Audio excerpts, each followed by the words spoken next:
வசனம் சொல்லுது மத்தேயு 20:16, அழைக்கப்பட்டவர்கள் அநேகர், தெரிந்து கொள்ளப்பட்டவர்களோ சிலர். நீங்கள் அழைக்கப்பட்டவர்கள் லிஸ்ட்டில் இருக்கீங்களா? தெரிந்து கொள்ளப்பட்டவர்கள் என்கிற விதமான லிஸ்ட்டில் இருக்கீங்களா? சிந்திச்சு பாருங்கள். கர்த்தரை தெரிஞ்ச எல்லாருமே அவங்களுடைய வாழ்க்கையில் ஏதாவது ஒரு காரியத்துக்காக வேண்டி கர்த்தரை தேடி இருப்பாங்க. ஆனால் அநேக மக்கள் ஒரு காரியம் கிடைக்கப்பெற்ற பிறகு கர்த்தரை விட்டு திரும்ப அந்த பழைய வாழ்க்கைக்கு போயிடுவாங்க. எப்படின்னா, கஷ்டப்பட்டுருப்பாங்க இல்லையா, அந்த நேரம் அதிகமாக தேடி இருப்பாங்க. ஆனால் கிடைக்கப்பட்ட பிறகு திரும்ப பழைய வாழ்க்கைக்கு போய் அவங்களுடைய ஆர்டினரி வாழ்க்கையை வாழ் தொடங்கிடுவாங்க. ஆனால் சில பேர் கஷ்டமான சூழ்நிலையில் கர்த்தரை தேடி இருந்தாலும், அந்த காரியம் அவங்களுடைய வாழ்க்கையில் நிறைவேறி இருந்தாலும், கர்த்தருடைய பெரிதான கிருபையில் கர்த்தருடைய வார்த்தை என்னும் வசனங்கள் அவர்களை புடமிட்ட பிற்பாடு, இந்த சத்தியம் அறிந்த பிற்பாடு கர்த்தரை விட்டு விலகாதபடிக்கு அவங்களுடைய வாழ்க்கை நெறிமுறையில் வாழ்க்கை முழுவதுமாக கர்த்தரை பிடித்து கொள்வாங்க, சார்ந்து கொள்வாங்க. அவங்க தெரிந்து கொள்ளப்பட்டவர்களாம்.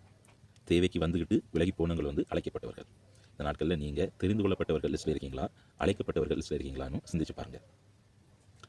அழைக்கப்பட்ட லிஸ்ட்டில் இருந்தால் ஒன்றே ஒன்று நினச்சிக்கோங்க, நம்மளுக்கு தேவை நிறைவேறிட்டு போயிட்டோம், நாளைக்கு இன்னொரு தேவை வரும். வாழ்க்கை முழுவதுமாகவே தேவைகளால் நிறைஞ்சிருக்குது. தெரிந்து கொள்ளப்பட்டவர்கள் அவங்களுடைய ரிலேஷன்ஷிப் எங்கே வர போகும்னா, நித்திய வாழ்க்கை வரைக்கும், பரலோக ராஜ்யத்தை சேர்ந்து கொள்ளும் வரைக்கும் அவங்களுடைய ரிலேஷன்ஷிப், கர்த்தருக்குள்ளான அந்த ரிலேஷன்ஷிப்பு கண்டினியூ ஆகும்.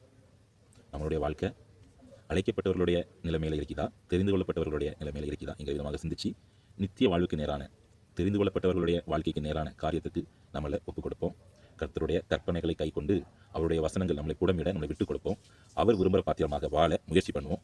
அந்த கிருபைகளை கர்த்தர் இந்த நாட்களில் உங்களுக்கு தருவாராக. ஆமென்.